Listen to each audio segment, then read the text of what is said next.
Pessoal, a gente está aqui em mais uma aula extra que a gente vai falar sobre documentação. É um assunto que pouca gente conhece, muita gente acha que conhece, mas não conhece. Então eu trouxe aqui o Mauro. Muito obrigado pela sua presença. Estou à disposição. O Mauro é despachante aqui na cidade de Jundiaí e ele vai dar umas dicas aí do que a gente pode fazer com documentação, como faz para transferir, como faz para fazer uma pessoa física fazer uma transferência, uma pessoa jurídica fazer uma transferência. A gente vai aproveitar a deixa também para falar como tanto a pessoa física como a pessoa jurídica fazem para vender esse carro depois, qual é a documentação e qual é o processo, qual é o prazo e etc.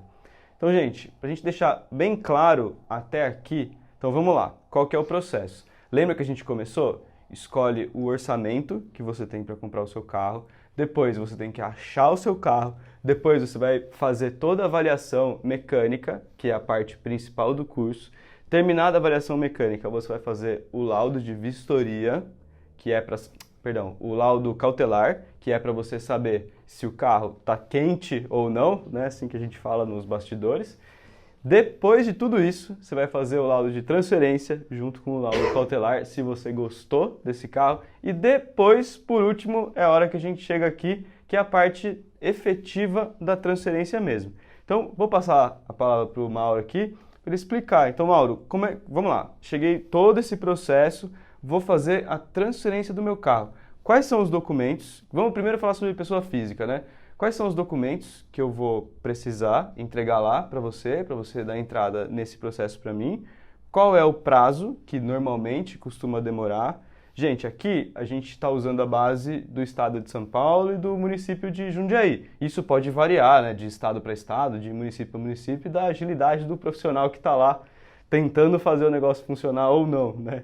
Então, vamos lá. Primeiro passo, qual que é? Cara, vamos começar aí. Bom, vamos começar com a pessoa física, como você disse, né? Então, a pessoa física comprando um carro de uma pessoa física também, que no documento esteja o nome de pessoa física.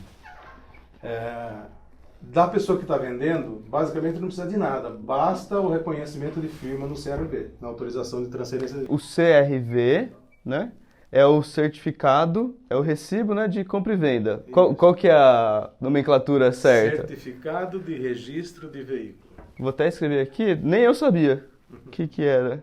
Certificado de registro de veículo. Então, beleza, a pessoa física que está vendendo, ela pega o certificado, né, de registro do veículo, que na linguagem popular é recibo de compra e venda, e aí? Comparece ao cartório, reconhece firma, então do vendedor é só isso, não precisa mais nada, sendo um vendedor pessoa física. Certo. Tá? Não precisa de nada.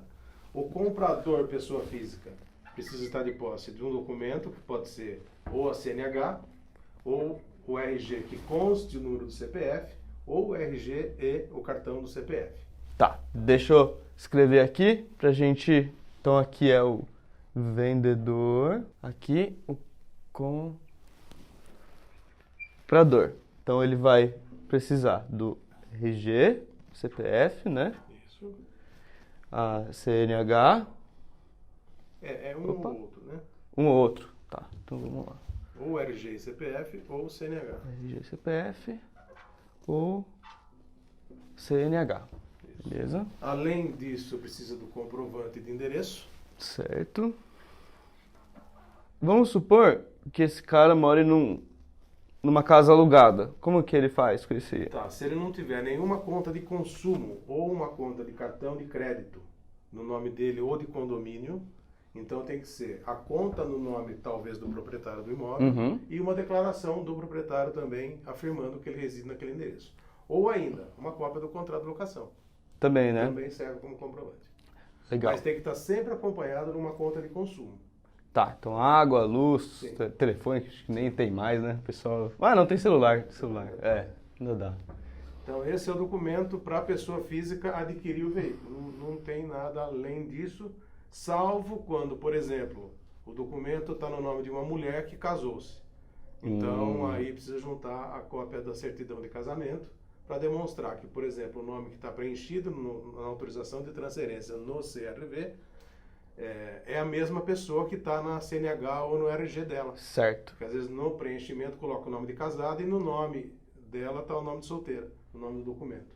Então, E tem que bater certinho, senão o Detran não libera, né? Inclusive no comprovante de endereço. Às vezes o comprovante de endereço está com o nome de solteira e ela já tem o nome de casada. Também Essa daí eu não sabia. Também precisa ser do casamento. Caramba, o negócio é simples, mas é complexo, né? Detalhado, são vários E, detalhes. e aqui também precisa do laudo de transferência, né? Laudo de Aquele transferência. que a gente Sim, falou sim. lá no de transferência. Então, vamos resumir aqui. Pessoa física comprou o carro, o vendedor, ele vai ter que preencher o recibo de compra e venda, o CRV, reconhecer no cartório. Depois, o comprador vai pegar esse recibo de compra, óbvio, né? Esse recibo preenchido, o comprovante de residência, CNH ou RG e CPF, mais o laudo de transferência, aí ele dá entrada no despachante, no caso você, por exemplo. Deu a entrada. Quanto tempo mais ou menos isso leva digamos que o processo esteja completinho, bonitinho, que não vá voltar, quanto tempo mais ou menos isso costuma demorar? Em Jundiaí, hoje a média está de 5 dias úteis. Tá, 5 dias úteis. Esse prazo ele varia de acordo com a demanda dentro da Ciretran, né, que a gente até reconhece, o trabalho deles é intenso, é muito documento, existe uma deficiência de funcionários dentro da Ciretran. Acredito. Né, então, tem cidades que saem no mesmo dia, de um dia para o outro, tem umas que demoram 10 dias, então... A gente está na média aqui, né? Estamos na média. Legal. E uma outra coisa que eu já caí bastante, né? Eu sou uma pessoa que às vezes gosta de deixar as coisas para a última hora, são 30 dias, né? Que você tem. Então, preencheu o recibo de compra e venda lá, assinou, reconheceu no cartório, tá a data, bonitinho. Você tem 30 dias para dar entrada nesse documento, né? E hoje é assim, 30 dias para dar entrada. Se o processo voltar por falta de qualquer documento... Você vai pagar a multa. Vai pagar a multa. Né? Então, se a culpa da devolução do processo for do comprador ou do vendedor, né? O comprador não se foi do grupo que está entrando, né? Então, aí perdeu o prazo. Então, aí esses já 30 dias contou lá atrás, na hora que você der reentrada, já está ultrapassado os 30 dias. Então, por isso que a recomendação é que seja feito com bastante antecedência. Legal. Assim que adquire o veículo, já tomar as providências para que aí se voltar alguma coisa, dá tempo de corrigir ainda, né? Quando existe um erro ou aparecer uma multa, que a gente já vai tratar desse assunto, então aí não existe a incidência da multa, mas se for alguma falta de documentação por culpa do comprador ou do vendedor, aí incide a multa. Digamos que é um certo bom senso ali, né? Entre aspas. Sim. Né? Tá, legal. Então, passamos aqui a parte da pessoa física. E eu sei que muita gente, ou tem empresa, ou gostaria de colocar esse carro no nome da empresa, ou até mesmo já tem um carro no nome de uma empresa e quer vender esse carro. Então, você pode contar pra gente como que é esse processo aí? A pessoa jurídica, como vendedora, ela precisa apresentar, se for o caso de empresa de venda de veículo, precisa ter a nota fiscal. Não sendo de venda de veículo, tendo o contrato social e o documento assinado pelo representante da empresa, basta, desde que o contrato social seja cópia autenticada. Contrato social. E quando assinado pelo procurador da empresa, logicamente, uma cópia da procuração, também cópia autenticada. Tá. É o básico mesmo de documentação, né?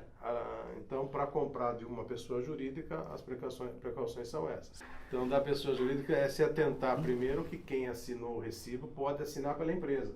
No contrato social, às vezes reza lá que o administrador da empresa, muitas vezes é mais de um. Né? Então, exercerão o cargo de administrador, os sócios tal e tal, que exercerão atividade conjuntamente. Quando fala conjuntamente... Os dois têm que assinar, né? Quando fala que é um ou outro, né, é alternativo, então aí pode ser. Então, se atentar bem a isso para ver se quem assinou é o representante da empresa para essa finalidade. Uma vez eu comprei um carro de eu acho que o cara era um advogado e ele tinha um escritório. Só que era um escritório grande e que nunca tinha visto isso na minha humilde experiência aqui, mas sem brincadeira, devia ter uns 30 sócios esse escritório. E todo mundo teve que assinar. Então, faz tempo, não sei se ainda é o processo desse jeito, mas veio o recibo e várias folhas de assinatura. Falei, mas caramba, aí se batia com o contrato social e realmente era aquilo que era necessário, né? Esquisito. Todo mundo deve ter uma participação, ninguém quis colocar isso. Travou o negócio. Advogado. E aqui na parte do comprador, nada muda, né? A única diferença é que ele vai ter que, na hora de dar entrada, levar esse contrato social junto, né? Para ele dar o comprador. A documentação do comprador é a mesma, ele sendo pessoa física. Legal, mesma coisa, só que isso aqui acresce para cá também. Na verdade, tudo isso, né? Então, fácil também, não tem... A nota fiscal, então. A nota fiscal. A nota fiscal, na verdade, ela não é um documento exigível de empresas que não são comércio de veículos, mas é um documento contábil que as empresas normalmente têm que emitir, né? Ela deve ter isso no passivo da empresa, então ela tem que emitir a nota fiscal para que possa justificar a entrada desse dinheiro na empresa, né? A contabilidade exige para que o carro saia do passivo da empresa, né? Certo. Então, resumindo, aqui se você vai comprar de uma loja, esse carro que tem o comércio de veículos mesmo, a loja vai ter que te fornecer a nota fiscal do veículo para você dar entrada. Se você está comprando de uma pessoa jurídica normal, sei lá, qualquer coisa, uma empresa aí essa pessoa, pela empresa, deveria emitir essa nota fiscal, mas não é necessário para fazer a transferência desse veículo, né? Desde que não seja prestadora de serviço, porque a prestadora de serviço não tem essa obrigação dessa nota. Tá. Entendi. Legal, deu para entender bem. E agora, o último caso que falta é uma pessoa jurídica vendendo para uma pessoa física, né? Que também acho eu que... A mudança aí é só simplesmente na questão da autenticação desses documentos. Quando a pessoa jurídica é a compradora, não existe a exigência da autenticação do contrato e da procuração. Nem precisa procuração. Não precisa porque assina, né? Então, mas não precisa ser cópia autenticada. Então, nossa, que curioso. Porque o comprador, ele não tem muito o que não tem por que fraudar. Para colocar no próprio nome dele, né? O vendedor, sim, poderia fazer alguma coisa. Entendi. Que é bastante detalhe, né? Acaba confundindo. Se bobear aqui, come bola, né? Então tá. Então, esse vendedor, ele vai precisar fornecer nada, na verdade, né? Do contrato. Só... O vendedor não. O vendedor é a pessoa... O vendedor é a pessoa física normal, o vendedor né? É a pessoa física. Isso. A pessoa jurídica é uma cópia do contrato... É uma cópia do contrato social só. Aqui, então, o comprador vai precisar, nesse ponto, acrescentar... precisa também vai precisar também, né, do comprovante de endereço para ele... A pessoa jurídica, no caso de ser compradora, a pessoa jurídica precisa também de uma cópia do CNPJ. Mas isso a gente tira no escritório, então a gente nem pede para o cliente, porque a gente mesmo tem acesso lá? No site da Secretaria da Fazenda, a gente mesmo obtém. Legal. Mas precisa, faz parte do processo de documentação. Como comprador, então a pessoa jurídica precisa juntar cópia do CNPJ. Perfeito. Confuso o negócio, mas é simples, né? É o Brasil, né? É normal. É simples, mas é complicado. É simples se você sabe, se você não sabe, dependendo de como for, pode se tornar complicado.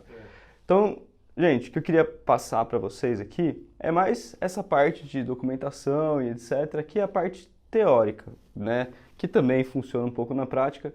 Mas vou perguntar, assim como a gente perguntou para o Du, que faz as vistorias, perguntar para o Mauro também que caso que ele já pegou aí, que a gente está falando bastante no curso, de golpe, de artimanha para conseguir tirar alguma vantagem das pessoas e tal. Então a gente está tentando conscientizar essas pessoas para que elas sejam enganadas o mínimo possível. Então o que você já pegou lá de coisa esquisita, um golpe, sei lá, conta pra gente aí.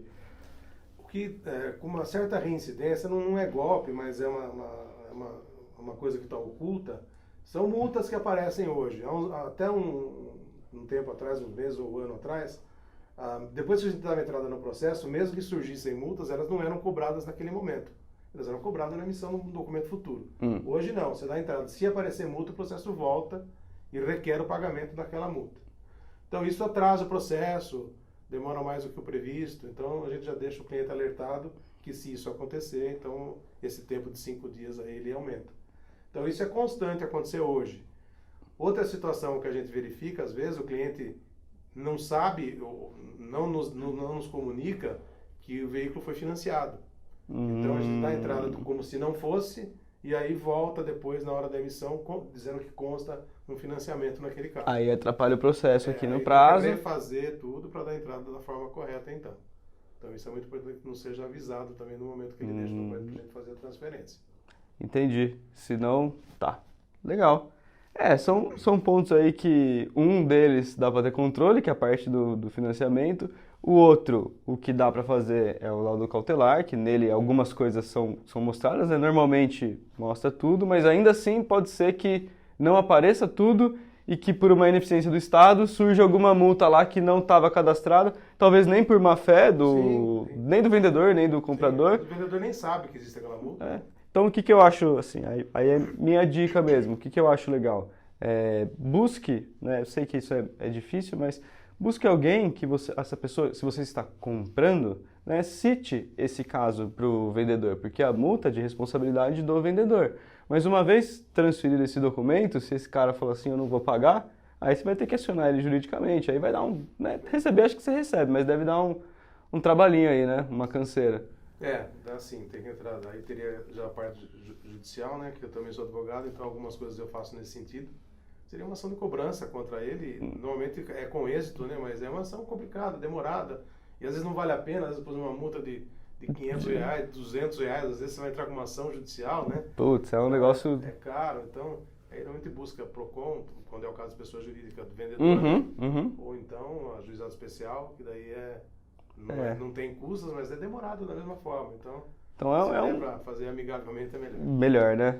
Então fique com a luzinha amarela ali acesa, né? Assim, acho eu também que se tem uma pesquisa, tô pensando, me corrija aqui se eu estiver enganado. Então, por exemplo, o cara tomou uma multa lá no dia 29 e ele vendeu esse carro no dia 30. Pode ser que realmente essa multa não tenha dado tempo de entrar. Mas não sei se você já pegou algum caso como esse, mas difícil o cara fazer uma transferência e entrar tipo R$5.000 de multa depois que ele fez essa transferência, né? Que seria um acúmulo muito grande de multas. São só as recentes, né? Então, mais ou menos o prazo que o Detran levaria para processar, né, digamos, essa multa e entrar no documento. Outra coisa que hoje tem acontecido com uma certa frequência é o surgimento de dublês, né? Isso aqui a gente falou também na outra. Qual que é o seu conhecimento disso lá? Eu tenho, inclusive, um caso que nós estamos tentando resolver agora. É uma multa que um carro está numa loja aqui em Jundiaí, uma loja de automóveis grande de Jundiaí, e existe um dublê desse carro no Rio de Janeiro. Ele está tomando multa em várias rodovias do Rio de Janeiro, dentro de cidades do Rio de Janeiro. E as multas vão caindo e vai aqui. Entrando. E aí a loja acabou tendo que recomprar esse carro do cliente para não causar prejuízo a ele. Né? Porque na verdade esse dublê já existia, nem a loja sabia. Agora que nós soubemos que inclusive houve um recurso lá em 2016 desse carro, então quer dizer, o ex-proprietário já tinha conhecimento e mesmo assim vendeu na loja, né? A loja vendeu e agora a loja indenizou, pegou de volta, deu outro carro para ele, pegou de volta, está com o carro parado lá sem anúncio, sem anunciar o carro até que a gente consiga resolver. Então são riscos que se correm, pior que esse risco é um risco difícil de detectar se a pessoa pagou as multas, mesmo tendo conhecimento. Ele paga as multas só para conseguir... Para continuar e se livrar passar o problema para o outro, né? Então mas isso aí, infelizmente, é muito difícil de ser detectado. Cara, isso aí tem coisas que a gente consegue cobrir, tem coisas que não dá, né? Que a gente acaba, infelizmente, contando aí com a sorte, porque como é que você vai avaliar um negócio desse, né? Antes de fazer essa compra, né? Agora, qual que eu acho que fica a dica aqui? Se precavendo com tudo isso que a gente está falando aqui, existe a chance de você cair em alguma coisa? Com certeza existe, mas essa chance ela é reduzida ao máximo que dá. A nossa tarefa aqui é tentar minimizar ao máximo esse risco para evitar que a pessoa caia em uma cilada dessa daí, mas tenha em mente que mesmo fazendo tudo certo, ainda assim o processo não é 100%, ainda pode acontecer alguma coisa com você. Eu acho que essa é a lição que fica, né? É isso mesmo, é uma situação que não existe precaução que elimine totalmente o risco, né? As precauções chega até um limite, né? Ela não consegue passar daquilo. Mas dentro dessas perspectivas que você falou da compra do veículo com todas essas cautelas, o risco eu acho que é bem pequeno, né? Eu acho que o que a gente, para tranquilizar o pessoal aí, né, que às vezes eles podem estar pensando, pô, mas vou fazer 2 negócios e um vai dar problema. Né? Qual em porcentagem dos processos que passam por você lá? Então isso é importante saber. É a mesma coisa que nos bastidores lá eu conversei com o Du, que faz as vistorias, ele falou, cara, isso acontece, mas é que a gente, quando fala de um caso ruim, esse caso ruim toma mais repercussão e tamanho do que os bons casos. Então, às vezes, pode gerar uma falsa impressão de que só acontece coisa ruim. Né? Que nem se ligar a TV às 6 da tarde lá, você vai pensar que você vai sair na rua e tomar um tiro, né? Que tá todo mundo se ferrando lá, o que eu não vou me ferrar? Mas, gente, fica a dica aí. Existe o risco? Sim, mas se precavendo, ele é mínimo e ínfimo, praticamente, né? Então, gente, eu acho que ficou claro aí pra vocês o que eu queria passar, né? Que eu trouxe o Mauro aí. Agradeço muito a sua presença aqui para colaborar com a gente e colaborar, né? Pra gente ter, querendo ou não, eu acho que é a nossa parcela aí para conseguir fazer talvez um Brasil melhor aí, que o pessoal seja um pouco mais esperto, consiga não deixar essas outras pessoas que têm o interesse em ganhar, levantar fundos ilicitamente e conseguirem trabalhar 100%, a todo vapor. Então é a nossa função para quebrar essa cadeia aí o máximo que dá. Perfeito. Então, parabéns. Muito obrigado. Valeu. Então, gente, obrigado aí pela atenção de vocês e até a próxima aula bônus.